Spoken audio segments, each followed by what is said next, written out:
June 2024, 3 days before my birthday. It was Thursday, 3 days until I turned 26. That number didn't mean anything to me. No excitement, no fear, no sense of accomplishment.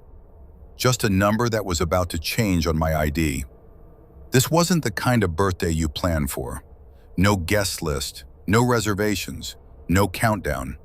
If anything, I wanted it to pass quietly. No noise, no surprises, just calm. A small cake, 2 regular candles, maybe a drink or two. That was it. The past few weeks had been messy in my head. A new job, an unfamiliar environment, pressure from people I barely knew, decisions I wasn't sure were the right ones. It wasn't physical exhaustion. It was the kind that sits behind your eyes. That afternoon, I had to go to the bank for something simple. No appointment, in a hurry, and exactly what I expected happened. The line was long. The air inside felt warm and heavy. The constant beeping of the ticket machine, low conversations, occasional sighs and complaints. I stood there shifting my weight from one foot to the other, checking the time every few minutes. The line barely moved. That's when I felt it, someone watching me. I looked up. A man, late 40s maybe, average height, dark coat that looked slightly worn, a few days worth of stubble, but it was his eyes that stood out. They weren't casual, they weren't curious, they were focused, locked on me. At first I pretended not to notice, but when I looked again, his gaze hadn't moved. I looked back. Our eyes met for a few seconds. Then he smiled. It was brief, controlled, the kind of smile you can't quite read. A few minutes later, he spoke to me, like it was the most natural thing in the world. Simple questions. My name, what I did for work, why I seemed in such a rush. What was strange was how normal it felt. I didn't feel threatened. I didn't feel uncomfortable. If anything, talking to him distracted me from the line. He noticed the paper in my hand and glanced at my ticket number. His number was several spots ahead of mine. Then, without hesitation, he said he had to leave. No explanation, no pause. He handed me his ticket. At first, I thought he was joking. He wasn't. I jumped ahead several places in line. I thanked him. He smiled again and said, "No problem." Then he walked away. Didn't look back. Around 1 in the afternoon, I left the bank. It was cold outside, but the weak winter sun reflected off the street. Later that day, when I got back to my neighborhood, I saw him again. The same man, same day, same area.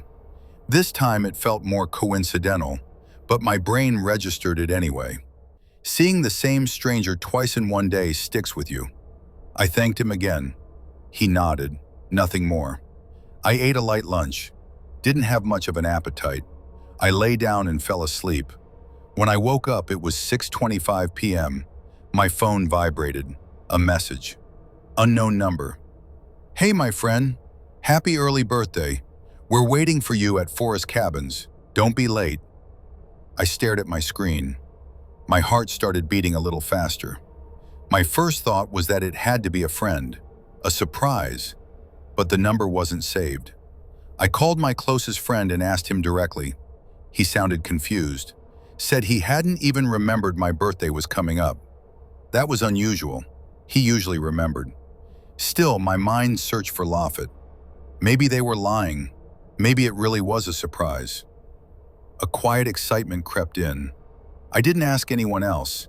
If it was a surprise, I didn't want to ruin it. At 7:50 p.m., I grabbed my car keys. The location was attached to the message. Cabins, outside the city.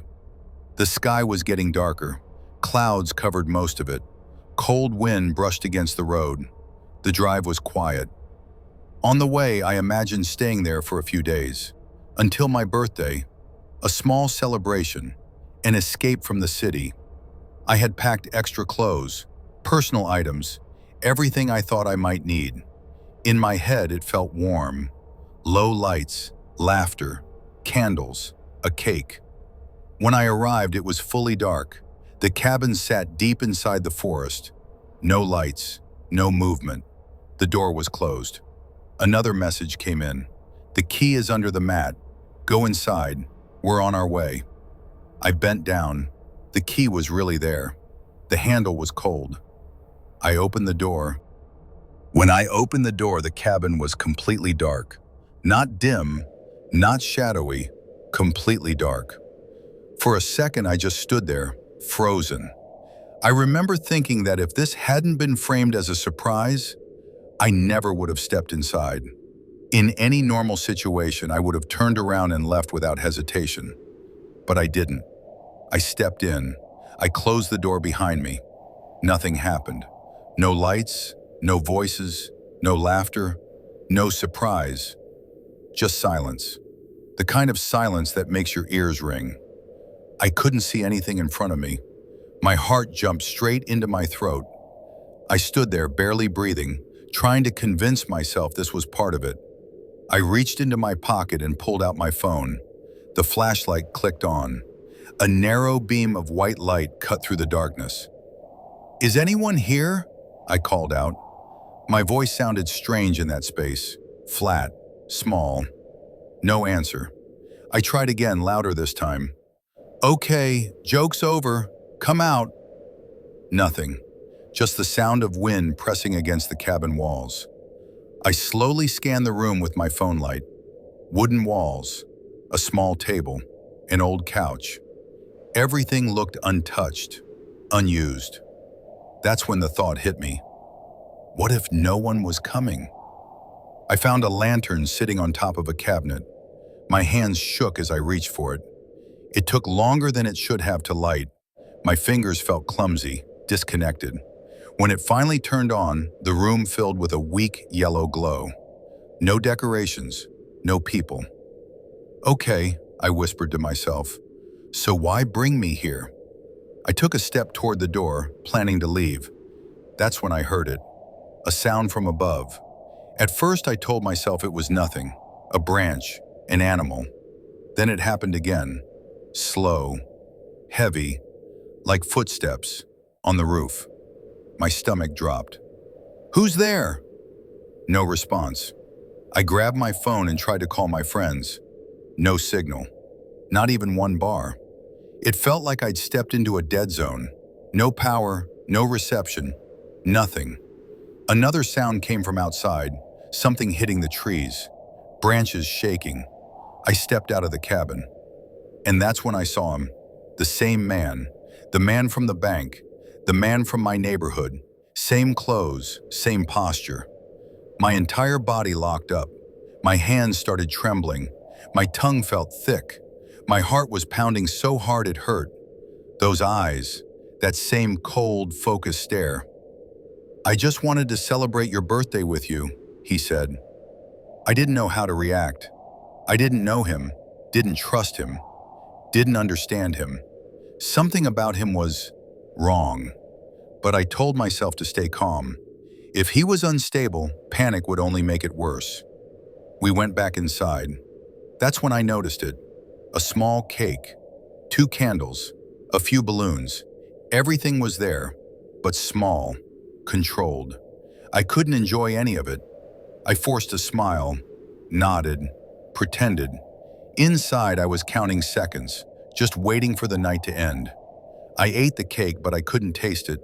My brain felt shut down. Then he said, "Now it's time for your gift." He brought out 2 boxes, one purple, one red. "Choose one," he said. "The second one won't be yours." I picked the purple box. Inside was a note. "You are free to leave." Then he opened the red one. "Tonight your candle will go out." He placed an old sand timer on the table. "This is your time," he said. I don't remember deciding to run. I just did. I sprinted toward my car. A white flashlight beam hit my back. He was following me. I reached the car. All 4 tires were slashed. I didn't think. I ran into the forest. I don't know how long I ran. I don't know how I survived it. But I reached the road. Then the city. The next day, I went back with friends and the police. My car was fine. All 4 tires intact.